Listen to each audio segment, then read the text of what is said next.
Certaines lumières nous éclairent longtemps.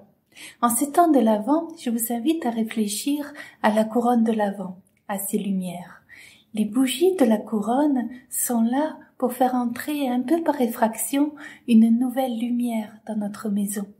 Une lumière différente de la froide lumière électrique ou de pâle soleil d'hiver. Une lumière proche de l'origine, celle que Dieu a créée avant même de créer le soleil, la lune, les astres. Une lumière proche de notre cœur. Vous en connaissez des personnes rayonnantes de lumière qui réchauffent votre cœur rien qu'en les voyant? J'en ai rencontré une pendant cette période de l'Avent. C'est une personne âgée.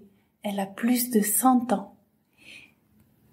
Chaque jour est faite de petites victoires, d'une brioche préparée, d'un livre lu, d'une visite au marché, et toujours des chants, des cantiques qui l'accompagnent. De jour, de nuit, elle loue Dieu par ses chants.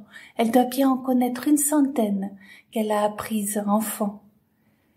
Des paroles, des rythmes qui l'accompagnent dans ses insomnies, comme des forteresses imprenables face à tout ce qui s'invite dans sa petite chambre.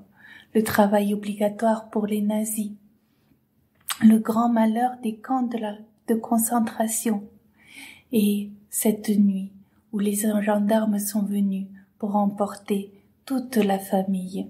Mais Irène, car c'est ainsi qu'elle s'appelle, reste ancrée dans la lumière.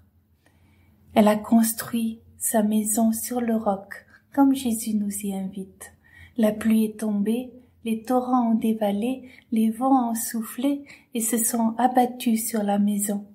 La maison ne s'est pas écroulée, car elle était fondée sur le roc.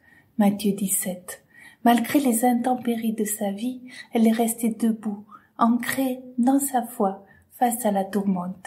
Et nous, sur quel roc fondons-nous notre maison ?